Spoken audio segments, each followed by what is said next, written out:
4 ท่านมอบเป็นเสียงล้ำสีประดดจากทั้งตุกตาสุขสวรรค์และก็ที่มีการต่อให้ทุกท่านหมดสื่อหอมนี้อาเซินเซินเอ้าอี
บ่สมหวังคันเล็กวาสนาหน้าดำบ่คู่ควรห่วงเจ้า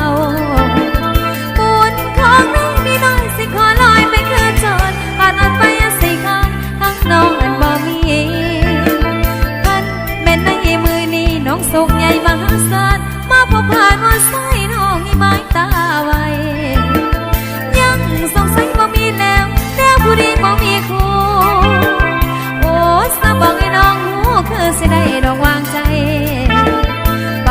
บ่อนหอนอายไปเป็นเคยสีพันดอนไปบังคอนพาเพลงน้องมิงควันเศร้าไต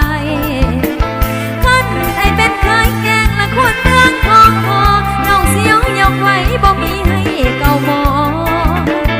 น้องสิปอดอ้อยใส่โดดเดียวได้บ่มีใส่พวกนาวกระสันแต่นังสู้ไปอยู่แถวทางใต้ป่าบ่ดยางมันเป็นทางหมอไว้มันไม่สิเต้นเอาใส่เองเสียงแข่งกันบ่มีใดบุญวาสนาคนเจ้าผู้ไปสันดอกน้องมีแนวน้ำไทย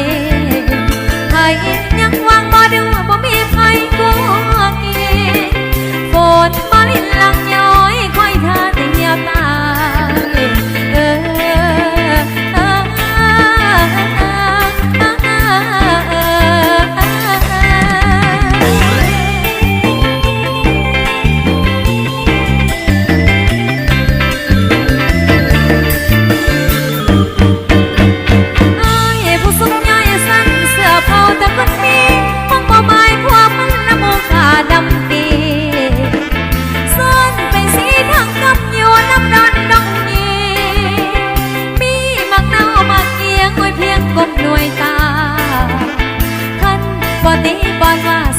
ลองเนื้อหาให้อายลองเนื้อว่าลองไปหาทางไต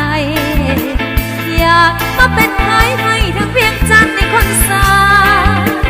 เอาลูกให้เป็นตอนยาคันแม่ว่าบอกหายมาเอาโอน้องไปหอมนอ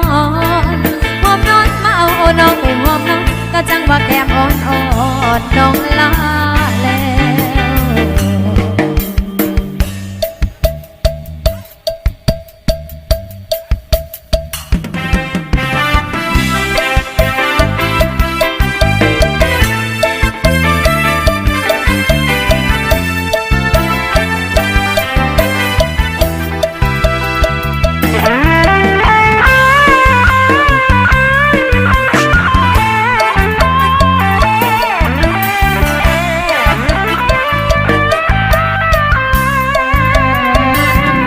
จะพาหัวใจสาวสีเสียงใหม่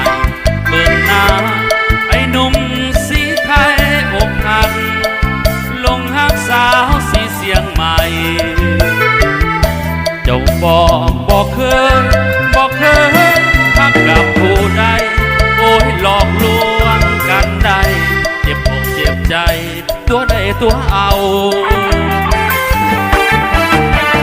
อยาก ใจสาวสีเสียงใหม่เบิ่งแท้อยากเห็นข้างในเต็มแก่หัวใจน้องคงจะเน่าเดี่ยวเอาหัวใจแจกให้ผู้ชายบ่เศร้าลืมฮักจากหนุ่มลาวเอาไผมาเป็นผู้ขอลืมแล้วบอกวันที่ได้รู้จักกันเขาเคยสุขสันต์สงกรานต์ที่สีเสียงใหม่เจ้าให้สัญญาว่าฮักแท้แต่หนุ่มสีไทยเดี๋ยวนี้หัวใจเปลี่ยนไปโลเลโลเลขอจากขอไกลสาวสีเสียงใหม่ที่หาไอ้หนุ่มสีไทยอกหักย้อนหาแม่คนลอยเล่เจ็บอกศกเหงาน้องสาวหักได้ทายเทหลอกให้ใจอายเพลาแล้วคนงามที่เหลือ